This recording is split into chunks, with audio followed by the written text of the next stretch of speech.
This is episode 8 of the Sports Business Classroom audio experience. Welcome to the Sports Business Classroom audio experience. I'm your host, Sergio Millis, and each week I'll bring you an inspiring person or message to help you discover how to break in and succeed in sports and life. Thanks for spending some time with me today, and let the experience begin. This episode is brought to you by Sports Business Classroom, an immersive sports business training and educational experience dedicated to preparing future sports business professionals. It is a one-of-a-kind learning opportunity for those interested in the business of basketball and jobs in sports. Sports Business Classroom combines the best of all worlds into a single package: great academics, hands-on experience, immersion in the Las Vegas Summer League, and interaction with some of the best minds working in and around the NBA. For more information about Sports Business Classroom, go to sportsbusinessclassroom.com. This episode is also brought to you by Hall Pass Media, a full-service marketing agency that specializes in brand consulting, event management, digital marketing, and creative design. For more information on Hall Pass Media, go to hallpassnetwork.com. Today's guest is the one and only Miss Liron Fanan. Liron is an absolute trailblazer with an incredible story. Currently serving as the Director of Player Development for the G League's Canton Charge, Liron has an incredible amount of experience in basketball. At one point, she was the Assistant GM for Maccabi Tel Aviv, one of the most respected pro basketball teams in Europe. She's been a highly respected player agent. She's been a very important global ambassador for basketball for over 20 years and is now working towards her goal of being the first female GM in the NBA. When you listen to this episode, I think you'll have no doubt that she's well on her way to achieving her dreams and more.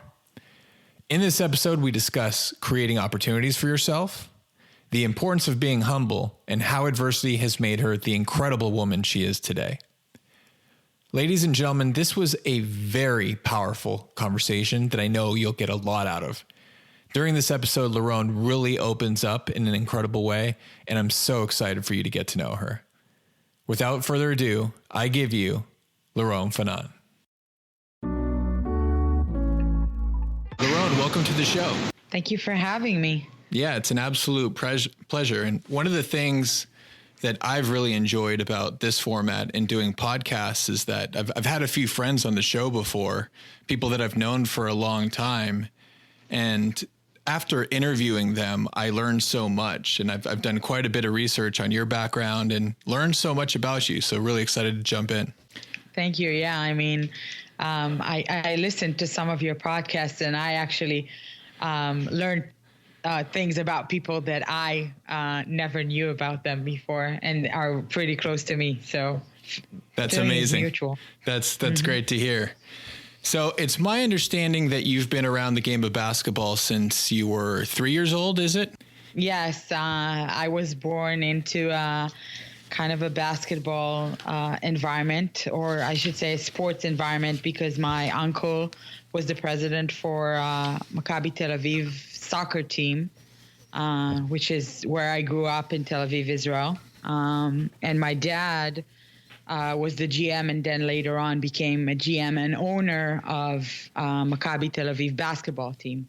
So kind of grew up into it since I was really, really young. I remember myself, and my first memory would be around 3 years old, being, in practices and games and arenas and just traveling all over with my dad.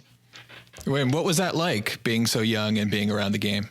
So, it was great. You don't understand much when you're a child, but the whole atmosphere of being in like big arenas and around a lot of people and crowds, and just, growing up around people from other cultures, because the teams would obviously have Israeli players, but also American players or other European players. So I would always catch up to different languages, or, play with different kids from different countries and kind of learn about cultures. And it was really, really fun. And through all of this, I think I kind of start noticing and paying attention more to the game itself when I was around, I would say 12 years old. and, start falling in love with the game itself back then. And so how old were you when you actually started working for the team? So when I was 16, I was really eager to kind of, be around my dad more and be around the team more. So after school, I would either go to practices with my dad or just go to the office where they had like the marketing division and ticket sales, and just started helping out there, doing random stuff. Even, started from filing and paperwork and helping with counting the tickets, or because back then there wasn't online and e-tickets, and all that. So right. Just started doing basically everything they needed and started learning and kind of shadowing their marketing managers and sale manager, and doing a lot around the players and their families and helping out with my contacts in the city or whatever they needed. And just doing everything. Basically all my friends were, and when they had breaks from school, they would all like travel and have fun. And I would always be working and learning and doing stuff around the team. But I liked it. And I was a lot around my dad also. So that was kind of fun to me. I'm sure it was very special. Now, what was your favorite part about the business at that time? So at that time I thought that my passion was marketing. I really enjoyed everything around the game. I thought at that time that I like it more than the game itself. I had a lot of freedom to do a lot with game ops and marketing and sponsorships, and learned all that part of ticket sales and how you capture basically fans and audiences and TV rights, and really learned a lot till I was about 18 or 19. Also used to travel a lot with the team overseas and learn how other teams do things in the EuroLeague. So kind of went through all of the stages, I feel. But also, of course, watching the games and watching the players and still feeling I'm a part of the game. But really through my first few years, I thought that would be my course, more the business side, more the marketing side and technology of it. And so you were a part of the team until you said you were 18 years old? Yeah. So when I was 18, in Israel, it's mandatory to go to the army. Mm-hmm. So I went to the army for 2 years. I did infantry intelligence. I was stationed up north in the northern border of Israel with Syria. I had a fantastic time in the army. I know it's weird to say it, but I met a lot of people that were from all over the country, which you don't really have a real opportunity to meet when you live in such a comfortable, easy life in Tel Aviv. And I experienced a lot of drills and everything we go through in the day-to-day in the army, and learned a lot. Infantry intelligence is you have a lot of responsibilities, and sometimes things you do might change our troops and our troop locations. And I did a lot around that, and it was great. And I grew a lot through these 2 years. Mm-hmm. And then when I was done, I was ready to move on. And my next goal was always to move to New York and go to school there. And kind of my dream was to work in the NBA. So kind of started going through that direction. And has that been your dream since you were very young, or when did you identify you wanted to work in the NBA? Yeah, I think when I started actually working for Maccabi when I was 16, I kind of knew that I traveled a lot to the States with my dad and met a lot of NBA people and went to games, and it always fascinated me how big everything is and how exciting, and I really had it in me and wanted to try and do it. But I knew it's a real grind, and I knew I would have to work really, really hard and go to school in the States to kind of try and even make it in the, in working for the NBA in their offices in New York. Sure. So I went to New York. I didn't really have a plan on where I'm going to go to school or anything. Went to New York, started on looking for some, I worked in random jobs. What kind of jobs did you work at? I was a secretary at a locksmith's company. I was babysitting. I was teaching Hebrew to like Jewish kids. I worked at nightclubs, like doing either promoting or just doing, the door or whatever I could make money off, and then one day randomly I met the head of security in the Israeli consulate in New York. And we started talking, and they had an opening in the Israeli consulate, and I started working there. And after a year that I've been there in random positions, because I was always covering for someone who was in vacation or, just getting to know all the departments there. The general consul offered me a position in his office, and I became the assistant of the consul general of Israel in New York. Wow. And that became my main role for the next 4 years, which through them I went to school. I went to FIT and NYU. Okay. And started my sports management and marketing studies, and just, had a ball. I mean, living in New York on your 20s, had a good job. And I put a lot in my studies. And I kept always meeting people from sports industry. There was NFL or NBA, and kept going to games and helped Maccabi a little bit with scouting. I went to see college kids and high school kids, and back then we were mainly targeting to find Jewish American guys that can eventually play in Israel with being Israelis because of their heritage and getting them a passport. And then during that time that I lived in New York, I started going with my father and the coaches of Maccabi back then to the Boston Summer League. Back then, there was a small summer league in Boston, usually 10 to 12 teams. And every summer they would play there for 5-6 days.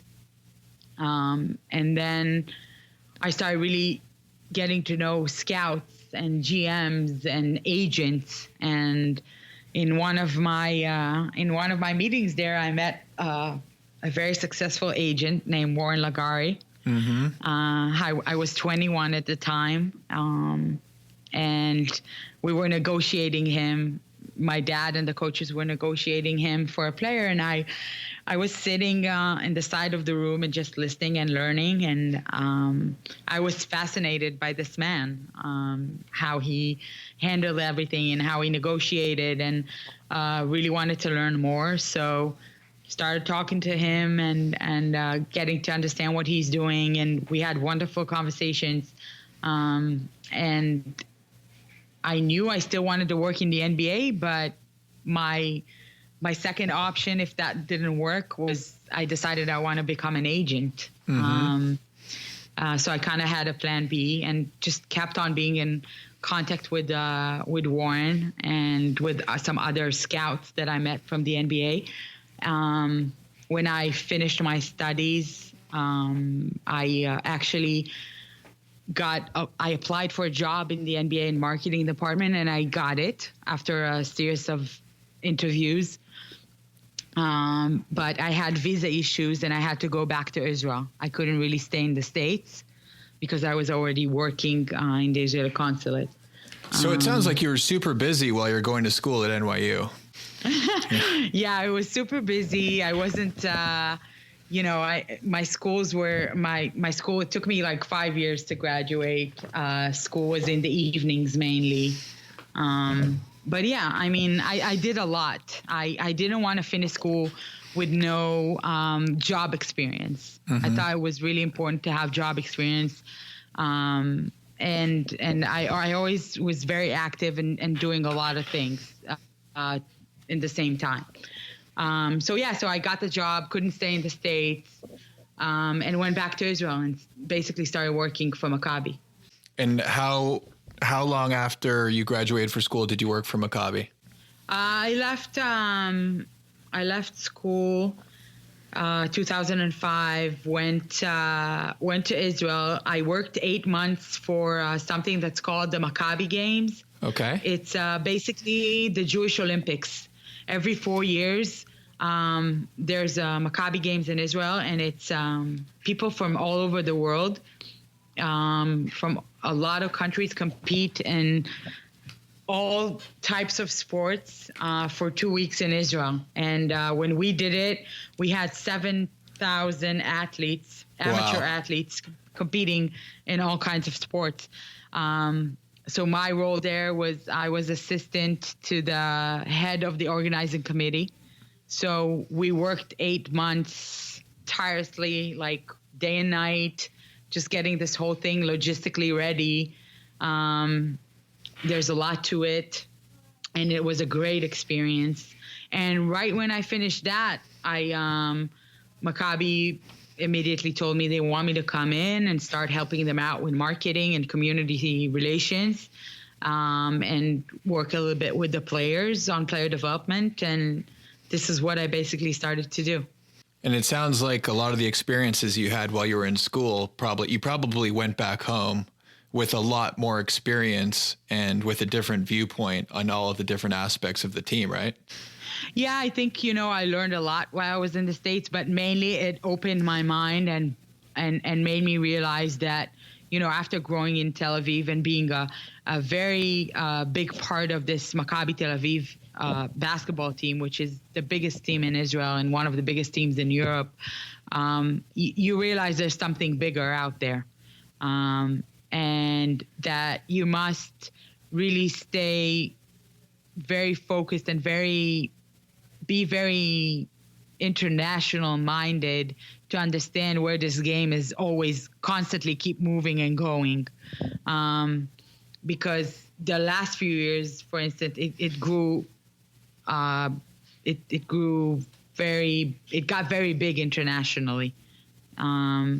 So now you see kids coming from the NBA from all over. Right. And you were, how much longer did you stay with Maccabi? I was with Maccabi for 6 years when my last role was assistant GM. Mm-hmm. We had a player in Maccabi, and his name was Omri Casspi.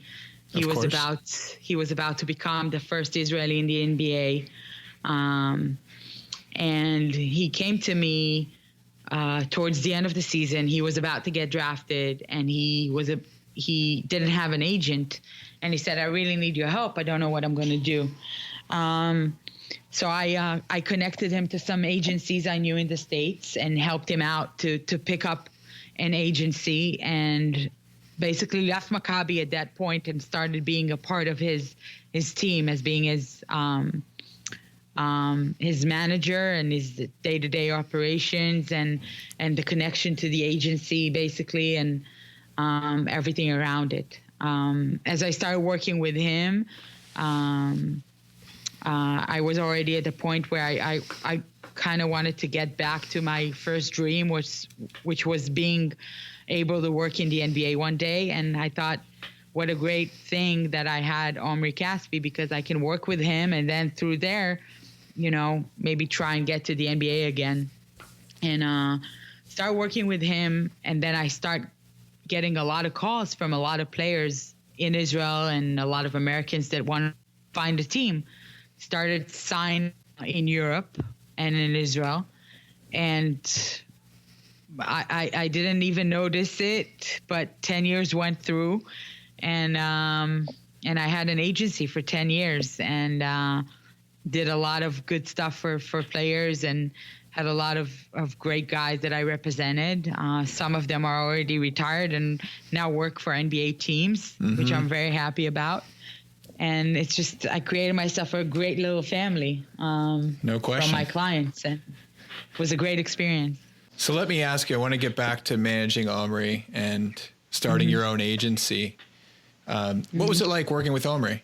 So Omri and I started developing this organic relationship basically when he came as a 17-year-old to Maccabi. He was the youngest kid in our team, and you know, he's a very smart kid. We obviously saw he's very, very talented, like nothing else we ever seen before. And he got a lot of interest from NBA teams, and they start coming to see him. And I spent a lot of time with him, and we had a lot of conversations and got really, really close. I was kind of like his big sister, and he trusted me and I trusted him completely, and obviously his family. And he was Omri was the kind of kid, he was very, very loyal. He was very smart. He knew what he wanted, and he believed in himself, and I believed in him a lot as well. So as soon as he got drafted and got to this great situation in Sacramento, which is in his first year, he got a lot of playing time, and there was a lot going on around him because he was basically the Israeli Michael Jordan. He was the first Israeli to ever play in the NBA, and that was a big thing for us and for our basketball. And just enjoyed every step of this process with him because everything was new to us. I never handled players. That was my first time outside of a team. And Omri was making his first steps in the NBA, and just like being around it was very, very, very exciting. Yeah. Can you talk about, for those people who may want to get into management or agency, like what were your day-to-day responsibilities with him? So with Omri, and it was a little bit different than all my other clients, because with Omri, I would basically do everything for him. He was 21 when he got drafted, and moving to a new country, which he never, lived in before. So there's a lot around it with an international NBA player. With some of my other clients, it involves a lot of, dealing and negotiating and knocking on a lot of doors and pushing for them to find jobs. Not always your players will be the shiny ones or the greatest ones, but if you believe in them, and you should believe in your clients or not represent them, but if you believe in them, you should really, really push for them. But the work entails a lot. It's a 24-hour job. I never had my own, you can never say no to a client when he calls you on a Saturday or a Sunday or in a holiday. You want to facilitate everything for them, and you want to trust them, and you want them to trust you as well. And you have to be really genuine with them, because, these guys, they read through everything. And if you bullshit them, they will know. So I was mainly working on creating good relationships with my guys. And once they trusted me and my experience, they would trust, everything I offered them to do or suggest them to do or go. There's the hard part of the jobs when a player gets cut or when a team doesn't treat him right, and you have to deal with that. It's in the end of the day, it's how they make money and provide for their families. And you have to be very responsible on these things, and you have to take on yourself a lot. It looks very, very shiny and nice on Instagram. Right. And you hang out around all these players and all these people, but the grind is real. Yeah. And it's there. And I would say 80% of the time you don't have fun. You work. Right. But it's very rewarding, because when one of your players makes it or has a great season or makes get an offer for a very good contract, you did something good for him. And that's what I love doing. Yeah, I'm sure there's a ton of pride in that. And to your point, so many kids that I speak to these days want to become agents, but absolutely have no idea what the grind is really like. And like you said, they see it on Instagram, they see it on Jerry Maguire, they hear about all the big time agents, but they have absolutely no clue what it takes to be a successful agent. Exactly. You have to be on your phone all the time. You have to network all the time, because in my case, I didn't always only work in the NBA. I had almost every season, me and my business partner, Matan, we had 40 clients in Europe, all over Europe and Israel. So you have to constantly be in touch with all these teams, these GMs, the coaches. You have to be in all the basketball events all over the world. It can be Summer League, which is the biggest event of the year, obviously. But there's a lot of other small events where you go and network with people.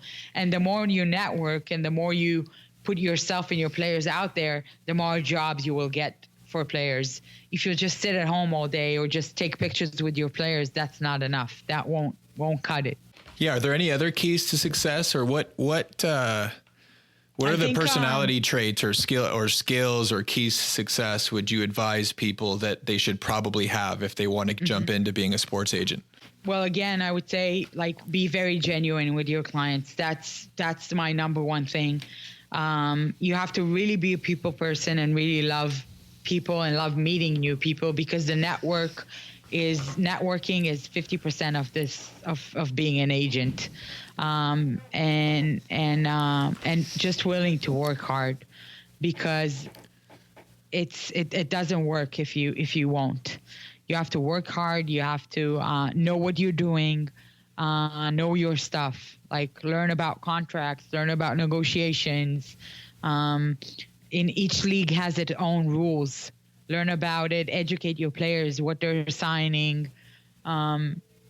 Just all of that is really, really important. No question. And so you did that for 10 years, and you said you had 40 clients at the peak of the agency? Yeah, we would place around 40 clients each year in Europe. Yeah. And so why did you leave the agency business?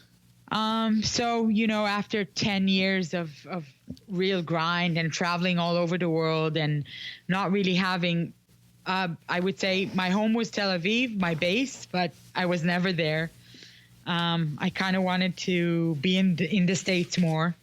And the NBA dream was always there. Europe started to be a little bit funny with the money, with how they pay players, with how they pay commissions, with how they cut players. Things started to get a little bit rough in Europe. And I thought it's a good time for me to try and understand if I can really make this dream happen, like this NBA dream. And started kind of in Summer League of 2018. I started talking to some teams and see what the interest is. And I found out that a lot of teams had respect for me and were willing to talk to me and actually offer me positions. Some of them were, I think, were more suitable to me than others, but I kind of liked what they had to offer and started doing these interviews. And out of the offers I got, I really liked Cleveland. I came here. The organization flew me over after Summer League, and I met all their front office. I learned how they do things and had multiple conversations with our GM, Kobe Altman. And what they offered me seemed like something I can really relate to and work daily with the players like I know and used to. And on the other hand, learn a lot on the organization side, on how things are done and about G League and about NBA. And just at the end of the day, decided to take that position, which I never thought, if you would ask me, that I would end up in Cleveland after living my whole life in Tel Aviv and LA and New York. But I came here and it's much better than I thought. Yeah. And I mean, you had a glamorous job. I mean, even though, like you said, it was a grind, but you had a glamorous job. You were flying all over the world, right? And here you are in Cleveland. Can you tell the audience what your current position is with with the Charge? Yeah, so I'm director of player development for the Canton Charge, and I also do scouting, and I concentrate mainly on G League scouting and international scouting when the season's over. I help out the guys here. So basically, I do a lot of the day-to-day operations here and take care of everything the guys need and build a relationship with them and with our coaching staff and help out. Kind of learning the ins and outs of trades and draft and, and everything around that and how you really manage a G League team and how it facilitates an NBA team. What's its real purpose? And how you basically help these guys to be as successful as they can, with making them concentrate on really working hard as they can and developing their game so they can be ready for the next level. You mentioned off the court development. What do those programs look like? So there's a lot today that the NBA and G League do to help players off the court. It can be on the mental side, and it can be just on the, team activities and trying to get all the guys together and become like better human beings and teach them. And there are various programs and various stuff we do on the road. It can start from a simple like team dinner and go through taking them to museums and showing them like a lot of culture stuff and basically like getting their mind out of basketball for a few hours and do other things and see what they're interested in and like, and educate them on real estate, finance, day-to-day things that they might need and, just helping them realize, okay, there's basketball, but there's a me outside of basketball too. Right. So in the short time I have them in G League because it's only 5 months and it's a very hectic schedule. I try to do as much as I can to help them out. So you mentioned working with Cavs GM Kobe Altman. What have you learned from him? I learned a lot. Kobe is he's a great GM because he really especially me, he just lets us learn and experience and do a lot around the team and be wherever we need to be successful as an individual and as an organization. I'm working in an environment where all our front office people are very, very young and very smart people. I think, when I came here, I thought, oh, I'm really experienced. I'm really smart. I can do it.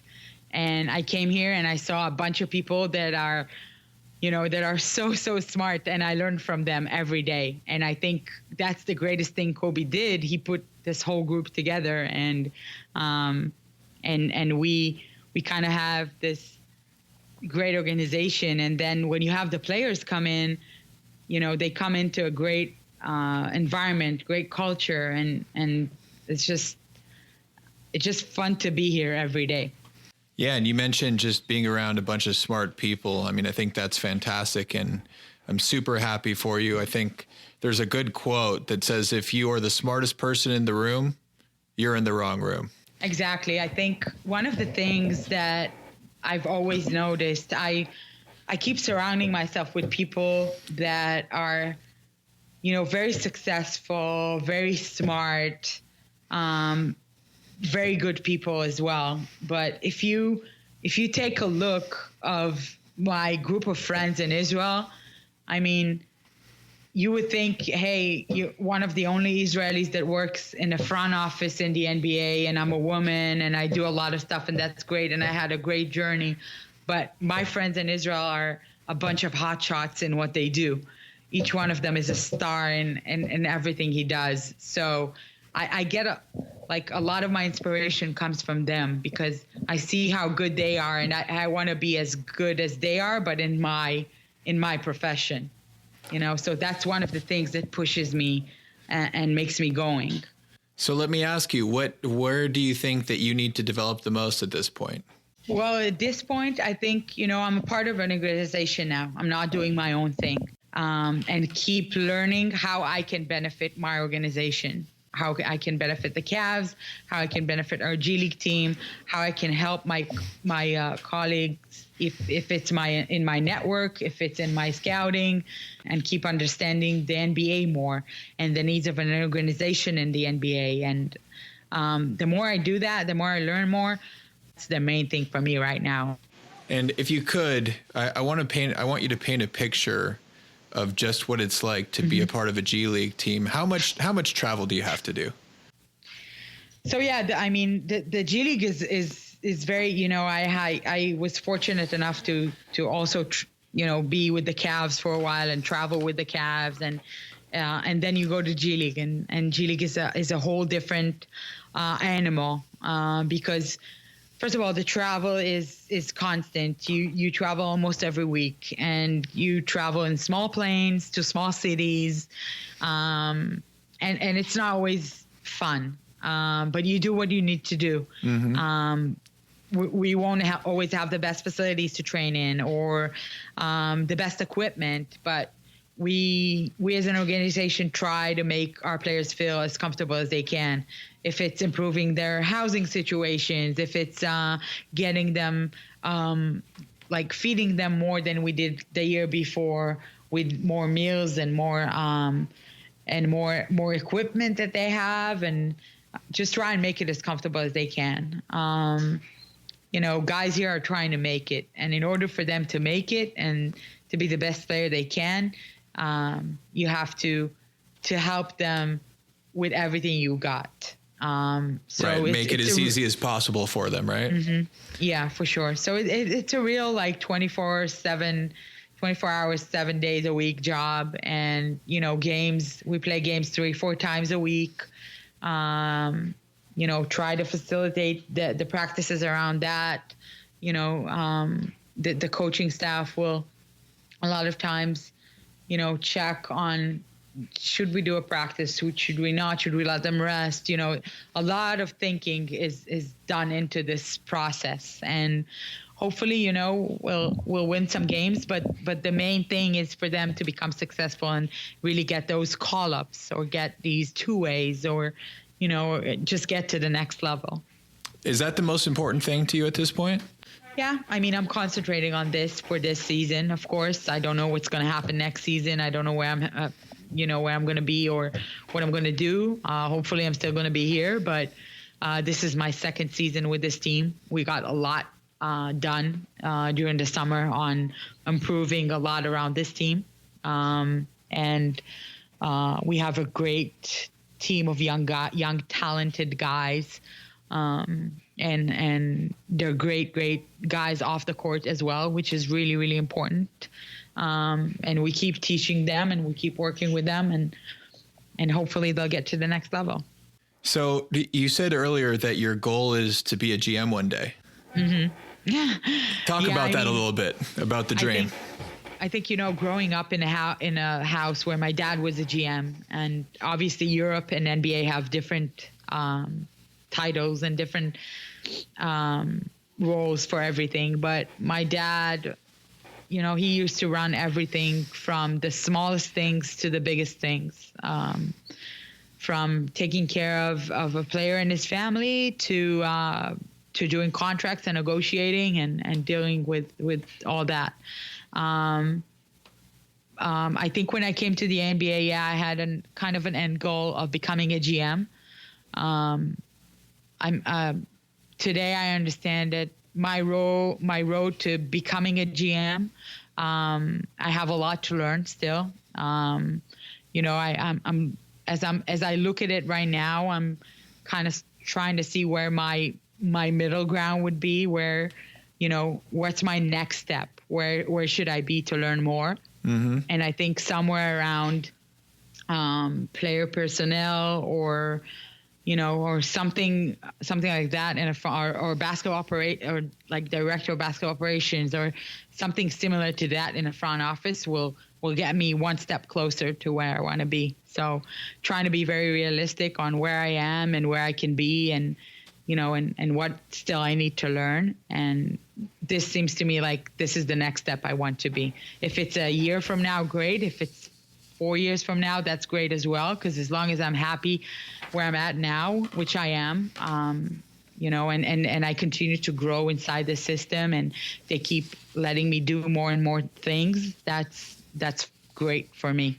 Absolutely. And what are the skills that somebody needs to have to be a good, or even just to be considered for a director of player personnel? Well, I think, first of all, you have to have a lot of knowledge. You know, you have to know the game, and you have to know people, and you have to know how to navigate the two, and you have to know how to navigate between coaching staffs and players and front offices, and how you are really genuine, and how you really, you know, can relate to every different person and every different personality, and it's a tough job. It really is. But I think it's one of the main roles in an NBA team that has a lot of impact. And we have a great guy in our organization that does that, and I learn a lot from him. And yeah, I mean, I think there's no role in our organization or in any organization that is not meaningful or important.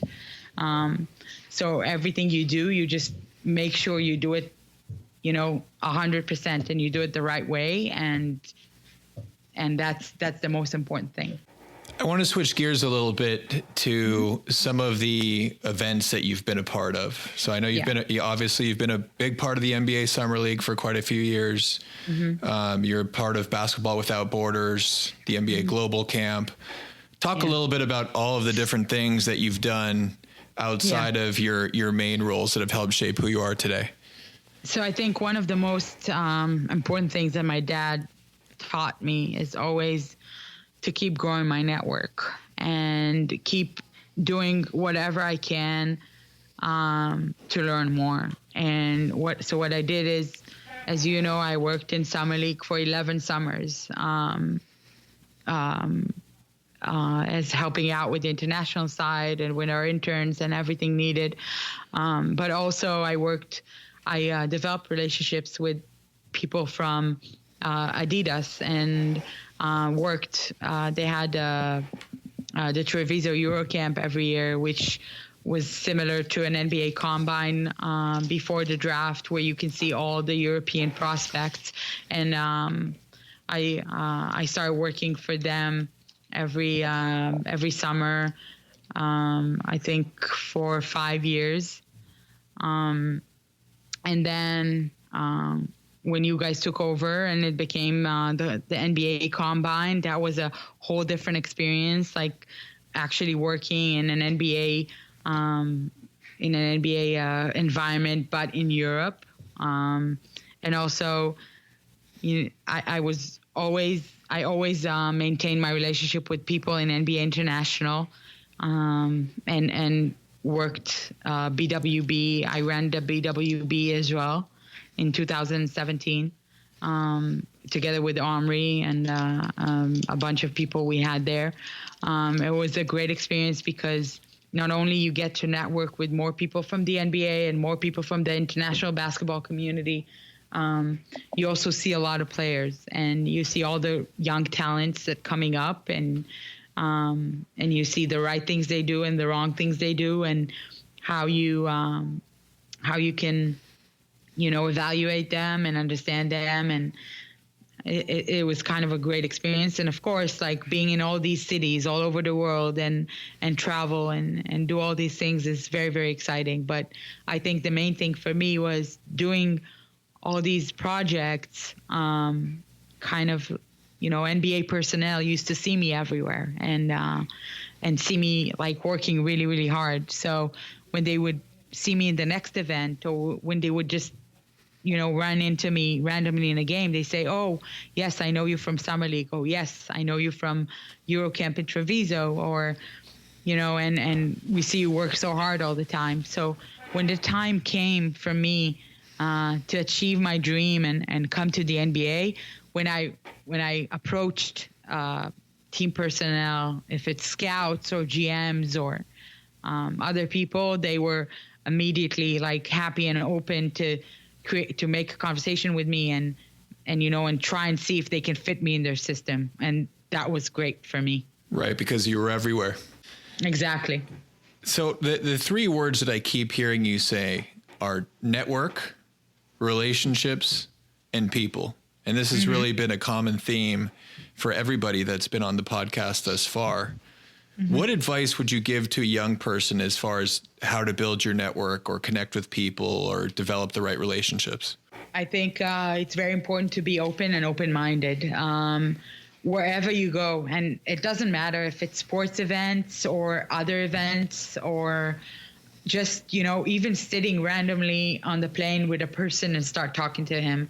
You never know who you're going to meet. And just be as polite as you can. Keep in contact always. Like if a person gives you his card, make sure you reach out. Make sure you don't give up, reach out, talk to people, talk about your plans, talk about your intentions, learn from other people, listen. It's so important to listen to other people because sometimes you might have, goals and needs and expectations. And when you listen to other people that really has been through it, you realize that's not even what you wanted. Right. And that's very, very important because that could save you a lot of time and sometimes a lot of money. So I think that's the main thing. I'm very genuine, and a lot of my relationships are created organically because that's just how I am and the family I grew up into. But it doesn't necessarily mean that if you don't, and if you feel like it's a little bit harder for you to communicate, you just put in more work to it. But I think network is a lot of what got me to where I am today. Absolutely. Do you have any advice on building your network? Again, like I said, just everywhere. And if people are trying to be nice to you and talk to you, just, you never know. Don't think, oh, he's not from sports, so I don't want to talk to him, or he can never help me. Just communicate as much as you can. You can never know who these people know or what these people, can do for you at the end of the day, or what you can do for them. Right. A lot of times I helped out, scouts and teams who reached out to me when I was in Israel and asked about players or came to visit and asked like simple questions about restaurants or hotels or whatever, reach out to me when they didn't even know me. They had my contact.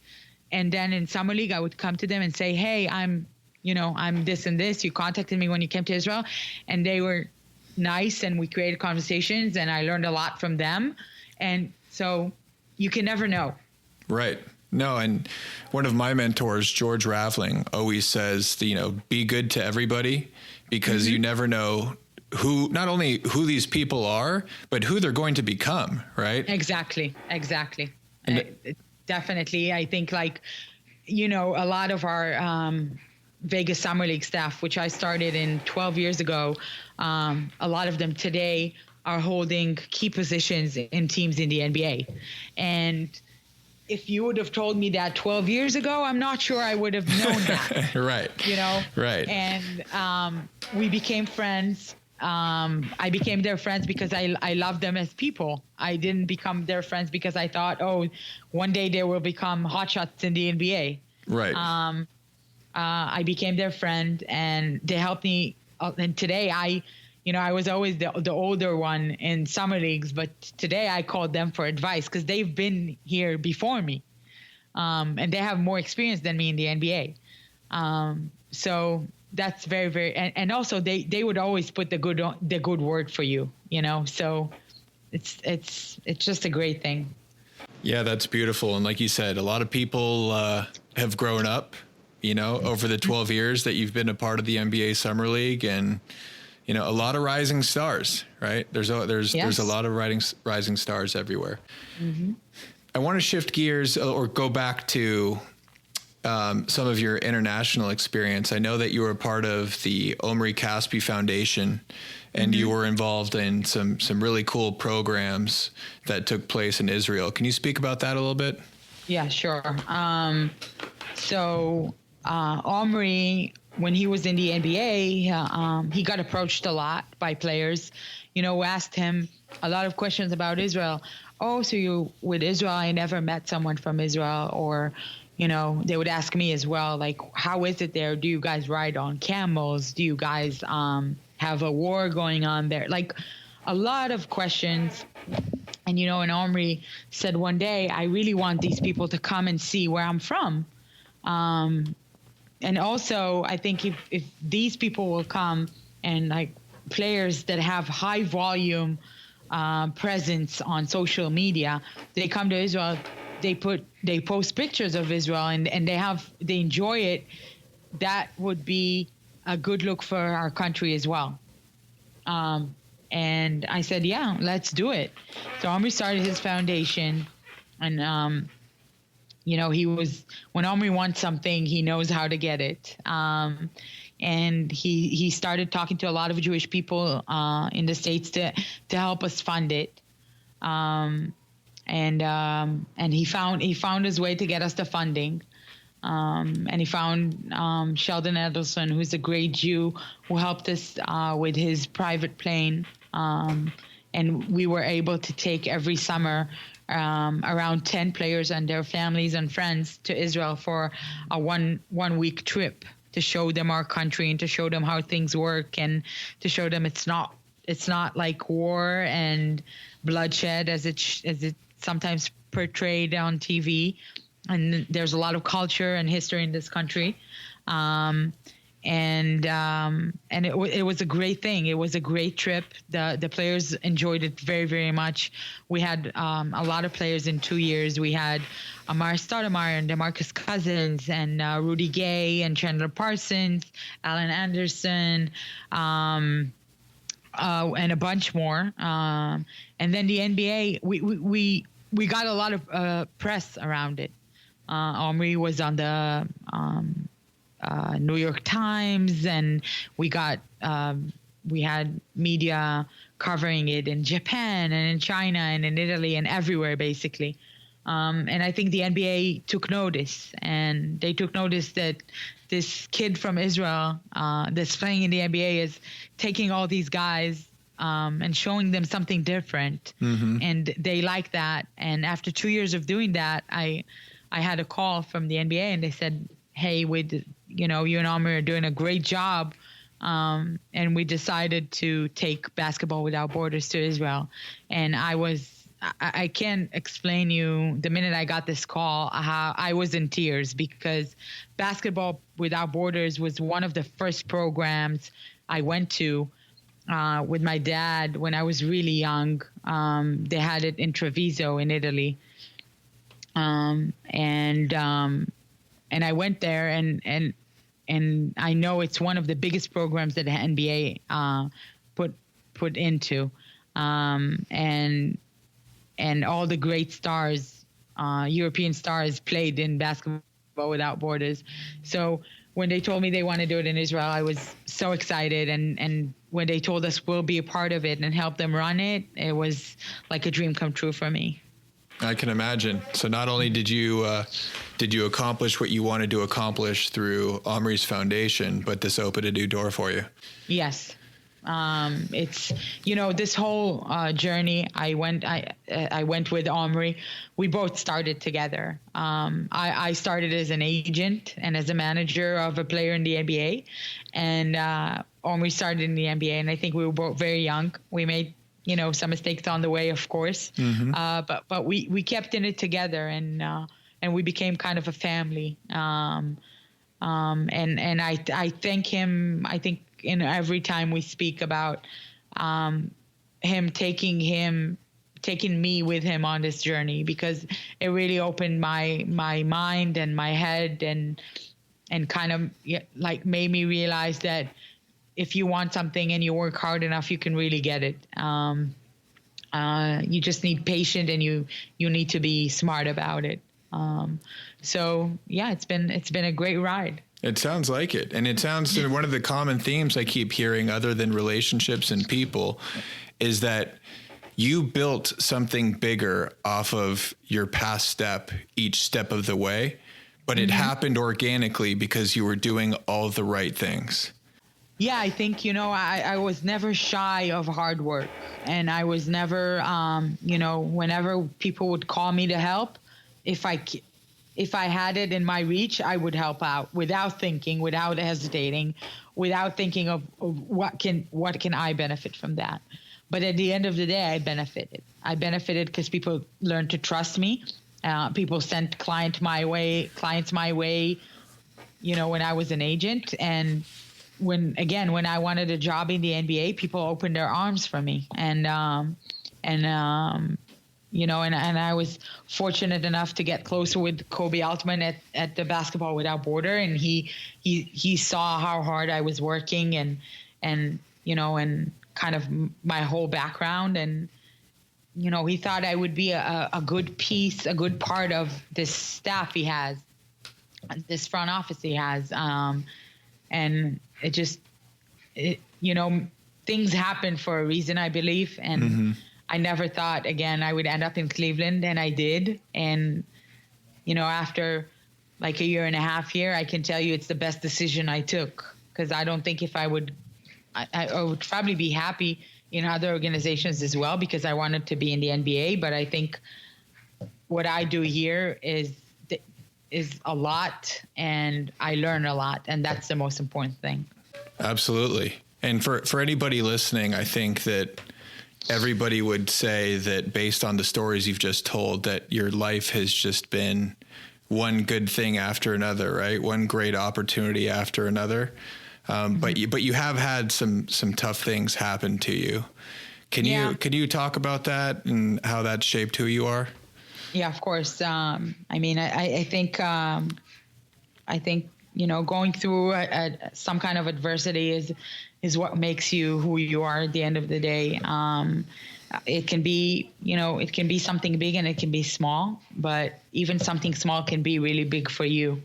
So each person deals with his own adversities. The question is how you deal with it and how you move on. I was, as I said in the beginning, I was very, very close with my dad. Not only really admired him and the person he was, and how I think I take a lot after him.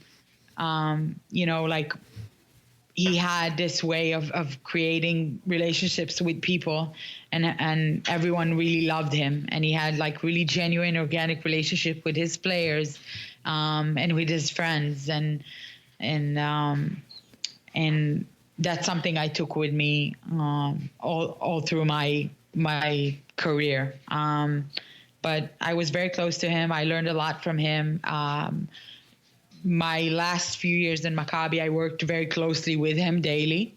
And in 2009, my dad was not only a part owner and a GM in Maccabi. He had a big finance business. I grew up in a very comfortable environment, and had everything I needed. My family was pretty wealthy. And my dad got into some financial difficulties, which we didn't know about. And in 2009, in October, which ironically enough was the first day Omri had his first, I think, preseason game or something like that, I woke up and my dad committed suicide. And he did that, we found out after, because he got into a real financial difficulties and lost his business and lost all of our properties and money. And he did a pretty good job in hiding it until he couldn't no more, because my dad was a very proud person, and he was proud in who he was, and he was proud of his word and his honesty. And when he got to the situation where he really lost his business and lost people's money, he couldn't face us and face the difficulties. And just, one day you wake up and your life is completely turned around from everything you knew or you thought you know. I didn't think much. First of all, I lost my dad, who was my rock, my best friend, my everything. I admired my dad and everything he did. And he was a loving, warm, giving father. And he raised us very, very, very well, me and my brother. And we were left, me, my brother, and my mom. My mom was always, kind of like in the shadow of my dad, because he always took care of her and never let her, have any kind of difficulty. So she lived let's say like a queen. Yeah. And then we just had to deal with that. We were a very familiarized family in Israel because of my dad's, relationship to the team. So that story ran in the media for a few weeks. And we had to deal with everything, with losing the money, losing the houses, just basically starting over. We had no money because we lost everything, and my mom didn't work. So my brother and my brother worked, and I kind of at that time was between leaving Maccabi and starting my own agency. So just had to go, I want to tell you, I knew right away what to do, but I didn't. I took it one day at a time. I knew I love life, and my father left in me this passion for life and living and people. And I knew I have to do something with that. And I also knew that I love basketball, and I have to take what I have and try and do it and try and make it. And I just went one day at a time, and then one day became 1 week at a time, and then 1 week became 1 month. And after 2 years, I already had my agency, and I had Omri and all that went around him, and that kind of helped me stay focused and stay in lane. After 9 months that my dad passed away, Warren Lagari brought me back to Summer League. And I kind of, started feeling that I'm getting my powers back. Yeah. Getting to be in being with my people and back in basketball and kind of just went from there. I think, my need to provide for my family and to help them out and to help them overcome this extreme situation that I can't even describe you. I know people die, people experience their loved ones die or are gone way too soon from diseases or from sudden deaths or who knows. But knowing in the back of your head that your dad took away his life is kind of different. And that's something that you have to ask yourself a lot of questions and deal with on a daily basis. But I think it gives me a lot of strength, because I know my dad, he wanted us to succeed and he wanted to see us do well. And he knew that was my dream, and his dream was for me to do what I love. So every day that I do that, I feel I'm continuing him, and I'm making him proud, and making my family proud and helping them out as well. So. Yeah. And you're doing a great job. First and foremost, thank you for sharing that. Sure.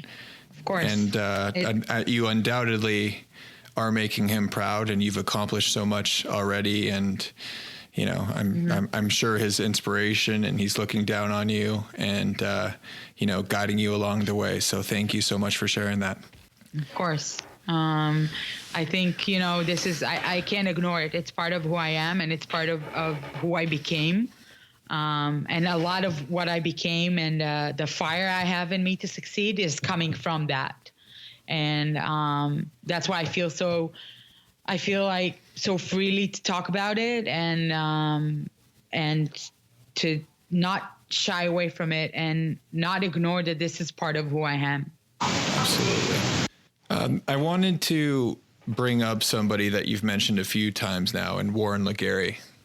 What's the impact he's had on you, and what are some of the things that you've learned from him?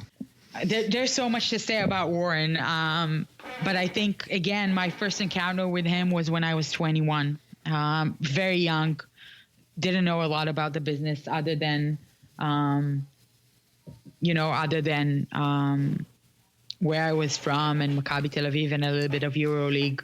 But when I saw how he, fights for his players in negotiations, when I saw how positive he is, how smart he is, how outgoing he is, and how he is with people, I wanted to be the same way. And I learned from him through the years, and I learned that you have to put your ego aside and you have to be really, really humble, no matter how well you do, and no matter how successful you are. You still have to look to people in the eyes and say the tough things when you need to, and say the good things when you should, and motivate other people as well. Like, keep motivating other people, and the opportunity he gave me in coming and joining this amazing summer league family and doing and getting and growing with you guys every year. It's something that I'm taking with me everywhere. I'm part of this family, and I'm really proud of it. And that's something that Warren kind of, I kind of got it from him. He's the kind of mentor for me. I know I can always call him. I can always ask him for advice. He would include me in everything I wanted to be in, if it was the summer league or the Euro Combine, or everything I needed to grow. He would help me out. So I'm very fortunate to have him and Albert and Marnie and Rhoda and you guys and this whole team. Like, I know I have you, so I feel like very comfortable and very confident. Right. No, it's a great feeling, and certainly an amazing family to be a part of. And Warren's going to be on the show one day, so our listeners will definitely get to hear from him at some point soon. But as a teaser, I will, one of his favorite sayings is, "Your ego is not your amigo. Your ego is not your amigo." And I'll leave everybody with that. Exactly. That's his biggest thing. And that's something I took with me, because when I came here, and everyone around me was like, "Oh, are you going to work in G League? Like, with all your experience, that's where I have Warren standing, in my brain with this, your ego is not your amigo, because there's no, when you come to the NBA, you need to learn so much, and being in G League, you learn way more than you can learn anywhere else. And that's something that Warren taught us all. So absolutely. Definitely. And I think, just the fact of the matter is, for those of you who are looking to get jobs in sports, don't go for the sexiest job that you can possibly get. You want to put yourself in a position where you can learn as much as possible, because that's what's going to really get you to where you want to go.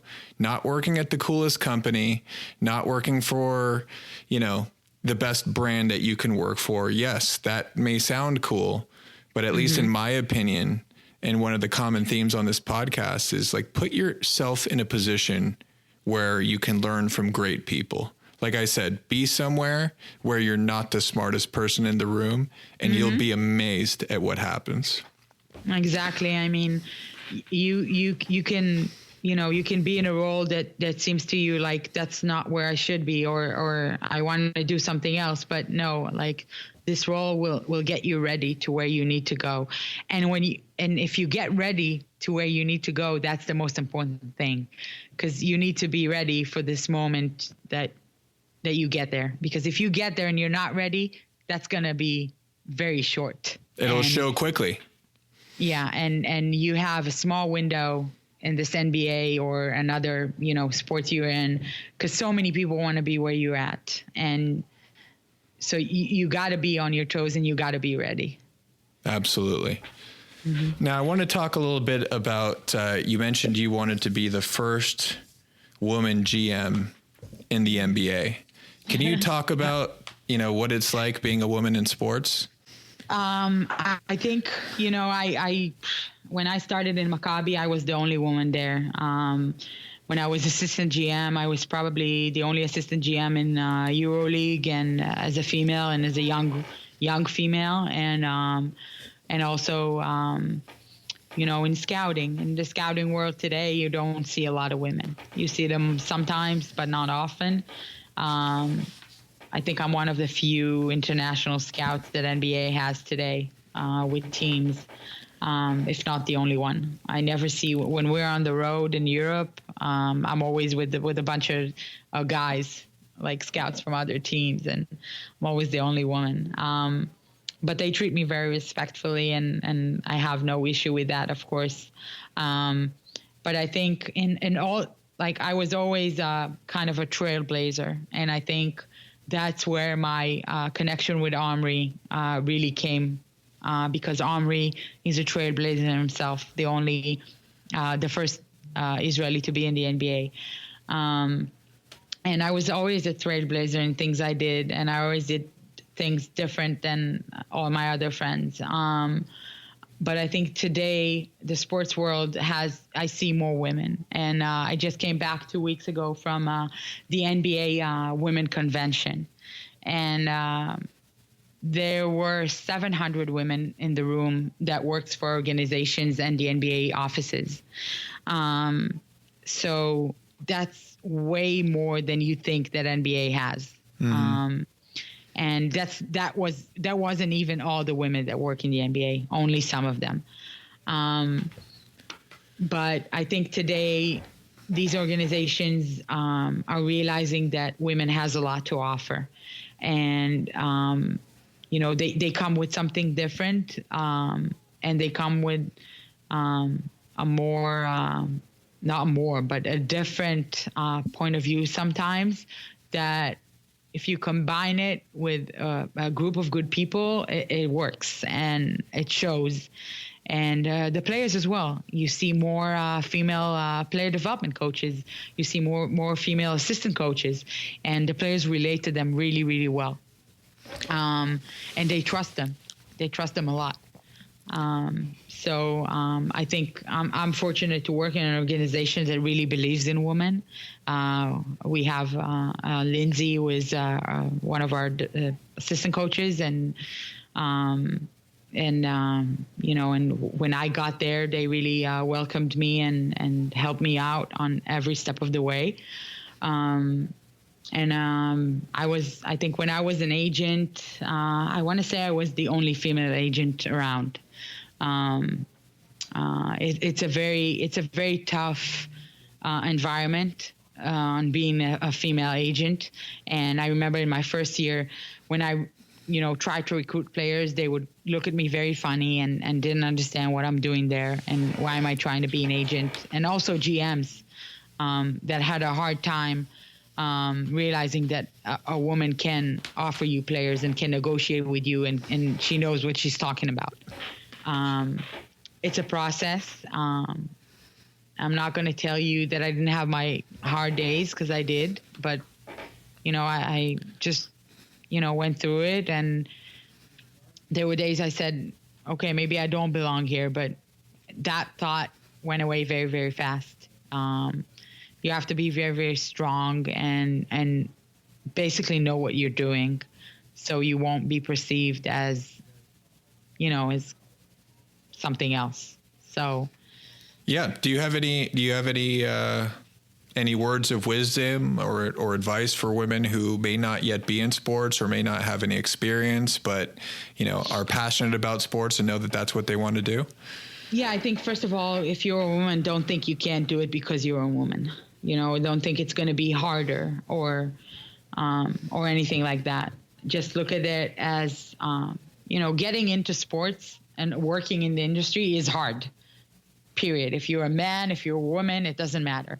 There's a certain amount of jobs, and a lot of people want these jobs. So just look at that way, and then think of, okay, how am I getting into it? How am I getting my foot in the door? How am I being creative? How am I using my mind and everything I know to get to where I want? And I was never one of these who said, oh, hey, I'm a woman, so I need to get this and that. No, I never looked at it that way. I worked in a man's world, and I worked when I was an agent. I was sometimes working like a man, like, with a lot of toughness, and a lot of grit, and I just did what I had to do, and I wasn't afraid to be in people's faces, and I wasn't afraid to fight for my guys when I needed to. And I never once put the fact that I'm a woman in any of my conversations.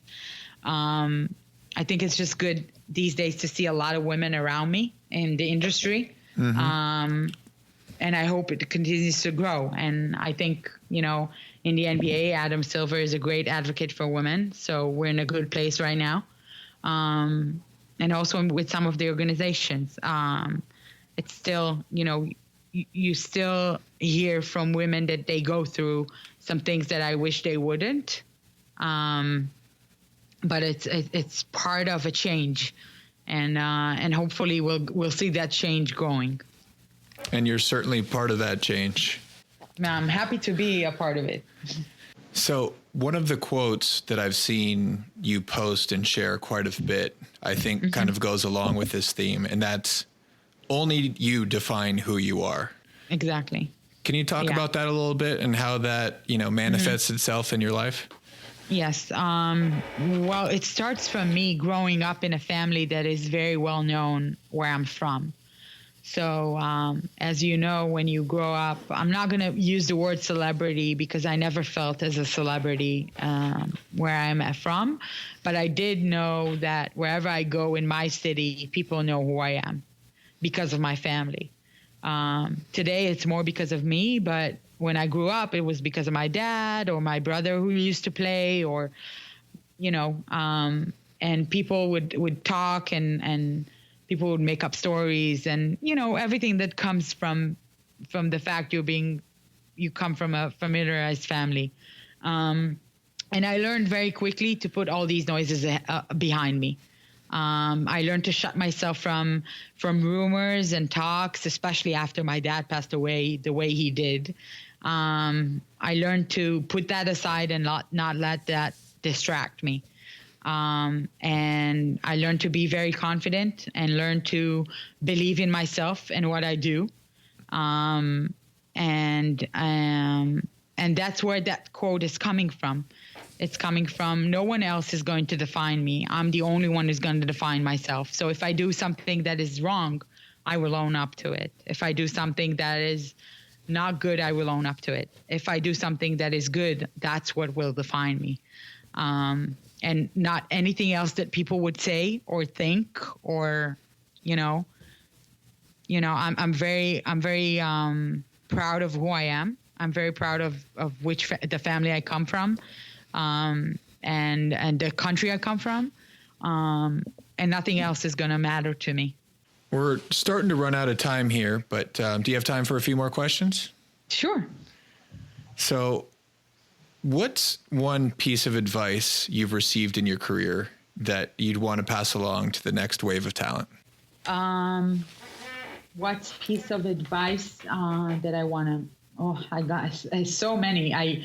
People talk about their mentors. Everyone would say, oh, I have this one or two mentors. I want to say I have like 20 that I can call my mentors, or people that I, advise with and talk to and learn from. I want to say, again, like one of what Warren said about your ego and about being humble is one of the most my favorite ones, what I keep reminding to myself. It's because sometimes I feel I can be maybe a little bit arrogant, or I can, say something and then I remind myself where, these things he said, that ego is not your amigo, and always stay humble. Another thing is, I think, just another one of the best advices I got was just, listen. Just listen to people. Don't try and just, make your voice count. Just listen to when people try to talk to you or try to say things to you, because no matter who it is in front of you, you can always learn from something they say or some kind of an experience they went through. And they not necessarily have to be successful. They not necessarily have to be in your industry. Just, as the more I listen to people, the more I learn and take and implement it to my world and to my day to day. And that's one of the main things that I think is important. Very smart advice. Be humble and listen. Mm-hmm. Have you ever had a major screw up or failure? And if so, what did you learn from it? Yes, I did. Again, it's when you fail, the most important thing is to know how to get up, how to continue, and how to take this fall, learn from it, and move on. I did fail on one or two deals I did in my life, which was significant. I did fail on one business I had, and it didn't go as I expected, and I lost some money there, but that was a long time ago. But I think failure is what defines you. If you don't fail, it can come later on, and if you don't fail, you think you're invincible, and that could kind of take you away from where you really need to get to. But I think really the most important thing is to look at that failure, look, okay, I did what I did, why I did what I did, and just, move on, look to the future, and just, try and do better the next time. And the next time you might be way more successful. Very wise words. So now I have another very, very serious question for you. Mm-hmm. I hear that you have an amazing sneaker collection. Tell us about your love for sneakers and what that collection's like. Well, I'm like a lot of women, I feel, these days you can't really say a lot of women, because I feel like athletes and men in general these days are more into fashion and collecting sneakers and clothes and all that. I really like sneakers. I obviously grew up in sports, I always had these, I always would get like either Nike or Adidas or whatever brand it would be, and kind of like to find these unique shoes that no one else has. And Israel is a small country, so whenever I would get, like, let's say, like new shoes from the States or whatever they don't have in Israel, I used to feel really unique. But yeah, I go a lot, I'm not really like a heel. I don't wear a lot of heels, and I try to fit my sneakers with everything. It doesn't always work, but I would have a really big collection, and I think I'm a little bit addicted, I might say. I need to work on that part and not spend so much money on my fashion. If you care to share, how many pairs do you have? Oh, I really don't know. I think I have around, I would say that here in Cleveland with me, I would have around, 60, 70 pairs. Wow. But I have a whole storage back home with sneakers from all the years. And I think there's a couple of hundreds there. I really need to go back home this summer and figure out what I'm doing with that. That's amazing. Several hundred, huh? Yeah. Yeah. Well, Liron, this has been so much fun. Thank you so much for opening up, telling us about your story, and you're a true trailblazer. Definitely an example to all of us. And I just want to say thank you for making the time out of your extremely busy day. Yeah, thank you very much. It was fun. I hope I said one or two smart things in it. You said a bunch of smart things. And I had a great time. Thank you. Finally, do you have any requests for the audience or asks?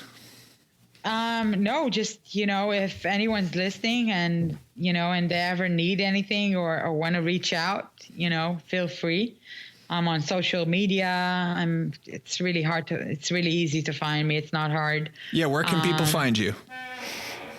Social media like Instagram, Facebook, I always reply to people. I get a lot of DMs and I try to reply. Sometimes it will take me a week or two, but I try to make it happen or on my email. And just like I'm open to, just don't be shy to discuss or ask or, I'm here. Thanks again, Liron. We appreciate you. Thank you for everything you're doing. And I look forward to talking to you soon. Thank you.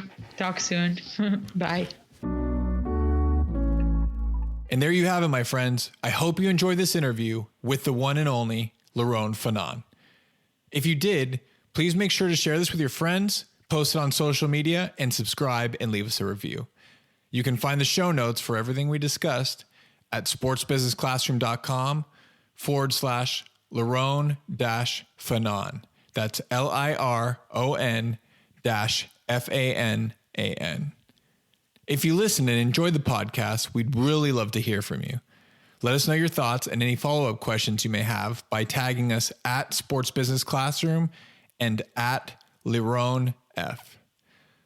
Big thank you to our sponsors, Sports Business Classroom Online and Hall Pass Media, and thanks again for listening. We will see you here next week on the Sports Business Classroom audio experience.